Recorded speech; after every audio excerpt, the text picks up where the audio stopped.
Hello everyone, welcome back to my channel.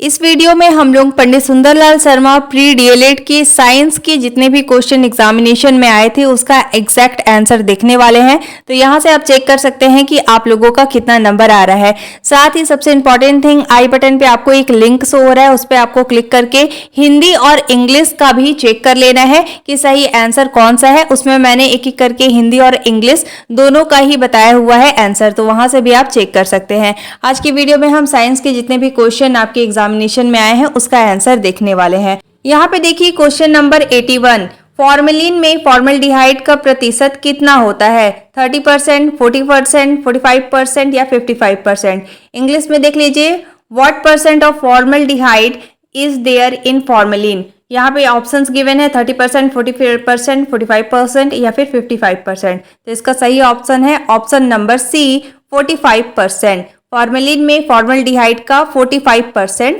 होता है। ठीक है, इसके बाद देखिए क्वेश्चन नंबर 82, किस अंगक को चलित प्रोटीन फैक्ट्री कहा जाता है? विच organelle is called mobile protein factory. यहाँ पे ऑप्शंस गिवन है। पहले नंबर पे है न्यूक्लियस, बी नंबर पे है गोल्गी बॉडी, सी नंबर पे है माइट्रोकॉन्ड्रिया, डी नंबर पे है राइबोसोम। तो इसके लिए आपका सही ऑप्शन हो जाएगा option number D, ribosome is called mobile protein factory. ठीक है, इसके बाद देखिए question number 83, what is the symbol of gold. सोने का प्रतीक क्या है? यहाँ पे देखिए आप लोगों के सामने ऑप्शंस है, तो इसके लिए सही ऑप्शन कौन सा हो जाएगा? तो देखिए सोने का जो प्रतीक होता है वो होता है AG, यानी option number A. Option number A आप लोगों का इसमें सही हो जाएगा।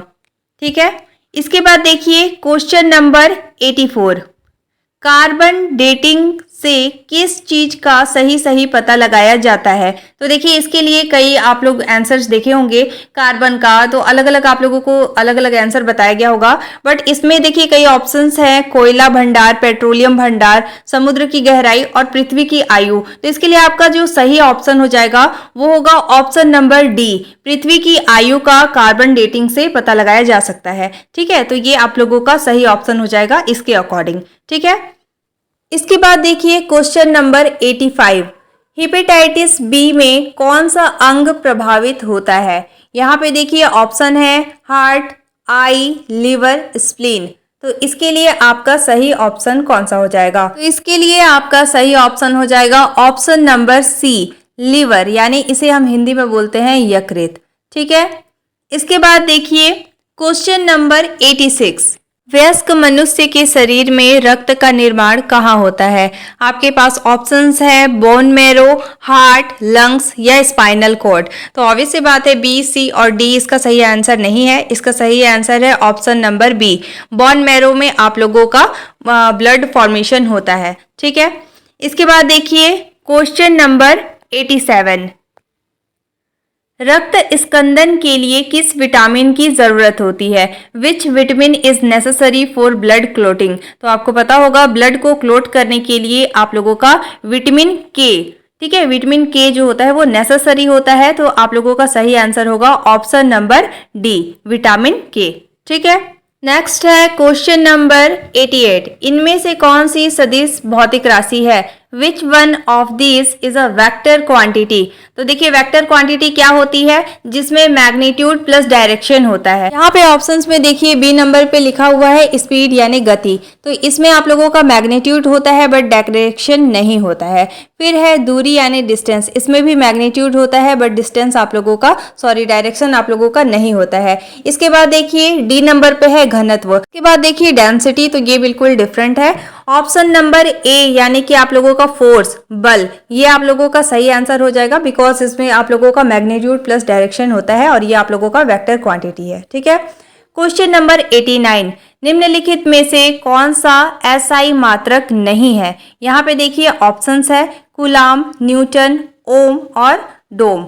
तो देखिए ऑब्वियस सी बात है यहाँ पे ए, बी एंड सी यानी कूलाम, न्यूटन एंड ओम ये आप लोगों का एसआई मात्रक है यानी एसआई यूनिट है। बट आप लोगों का ये जो डोम है वो एसआई मात्रक नहीं है। तो इसके लिए आपका सही ऑप्शन कौन सा हो जाएगा?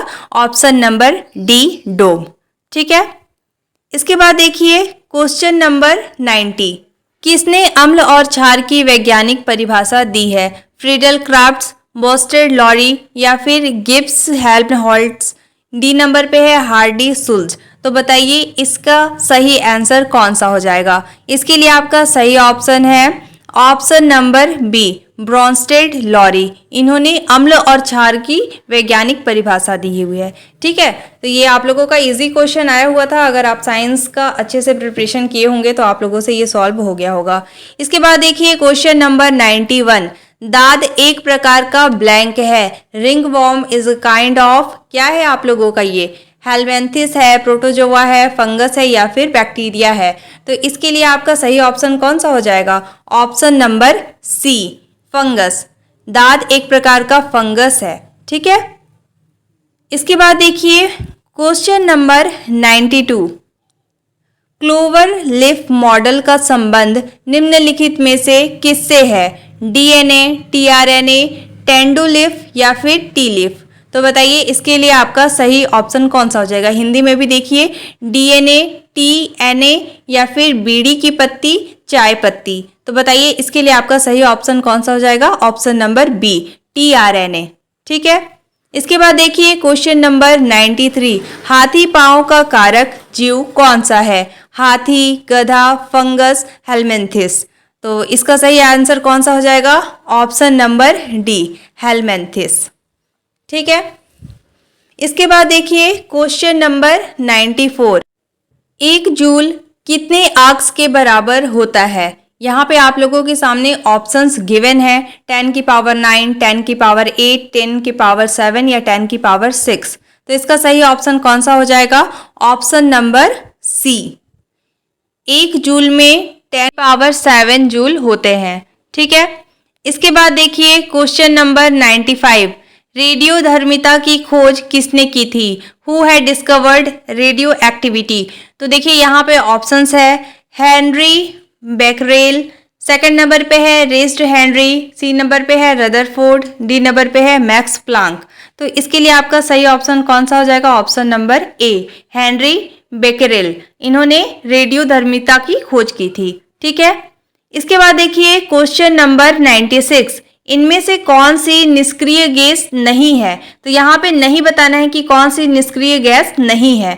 देखिए आर्गन, नियॉन, फ्रियॉन या क्रिप्टन। इसमें देखिए आप लोगों का कौन सा निष्क्रिय गैस नहीं है पूछा जा रहा है। तो इसके लिए आपका सही ऑप्शन हो जाएगा फ्रियॉन, यानी ऑप्शन नंबर सी, फ्रियॉन निष्क्रिय गैस नहीं है, बाकी के सारी गैस निष्क्रिय गैस है। इसके बाद देखिए क्वेश्चन नंबर 97। सेंट्रोमियर कहाँ पाया जाता है? ऑप्शंस हैं क्रोमोसोम, सेंट्रोसोम, लाइसोसोम या फिर पैरेक्सिसोम। तो देखिए यहाँ पे आप लोगों का सही ऑप्शन हो जाएगा क्रोमोसोम। क्रोमोसोम में आप लोगों का सेंट्रोमियर पाया जाता है। ठीक है, इसके बाद देखिए क्वेश्चन नंबर 98। वायुमंडलीय दाब का मापक यंत्र है अल्टीमीटर, स्फेरोमीटर, गैल्वेनोमीटर या फिर बैरोमीटर। तो ये आप सभी को पता होगा। इसके लिए आपका सही ऑप्शन हो जाएगा ऑप्शन नंबर डी, बैरोमीटर। ठीक है, इसके बाद देखिए क्वेश्चन नंबर 99। निम्नलिखित में से किसके द्वारा भूकंप का पता लगाते हैं? यहाँ पे आप लोगों का ऑप्शंस है mariner's compass, kymograph, C number पे है सिस्मोग्राफ, डी नंबर पे है रेनगॉज। तो बताइए इसमें से सही ऑप्शन कौन सा हो जाएगा? इसके लिए आपका सही ऑप्शन है ऑप्शन नंबर सी, सिस्मोग्राफ। इससे हम भूकंप का पता लगा सकते हैं। इसके बाद देखिए ये आप लोगों का आज का लास्ट क्वेश्चन है। क्रिप्स उपकरण का प्रयोग कौन से गैस के उत्पादन के लिए होता है? यहाँ पे आपके सामने ऑप्शंस गिवन है O2, CO2, SO2 या H2S। तो इसके लिए आपका सही ऑप्शन हो जाएगा ऑप्शन डी, H2S। ठीक है, तो ये आप लोगों का साइंस का जितना भी क्वेश्चन एग्जामिनेशन में प्री डीएलएड में पूछा गया था, यहाँ पे मैंने सभी का एक एक करके आंसर बता दिया है। और यहाँ से आप चेक कर सकते हैं कि आप लोगों का साइंस में कितना नंबर आ रहा है और आप लोगों का कितना क्वेश्चन सही हुआ। ठीक है, साथ ही आप लोग जब अपना नंबर बताते हैं तो आप लोगों को साथ में वहाँ पे अपनी कैटेगरी भी मेंशन करनी है। ठीक है, जिससे पता चल पाए कि आप लोगों का ओवरऑल रैंक कितना जा सकता है। Thanks for watching. साथ ही मैं टेलीग्राम ग्रुप में प्री डीएलएड का जो आप लोगों का क्वेश्चन पेपर है उसे मैं सेंड कर दूंगी, वहां से भी आप चाहे तो डाउनलोड कर सकते हैं। Thanks for watching. If you liked my video don't forget to like, subscribe and share. Description में टेलीग्राम ग्रुप का लिंक गिवन है, आप वहां से टेलीग्राम ग्रुप ज्वाइन कर सकते हैं। Thanks for watching.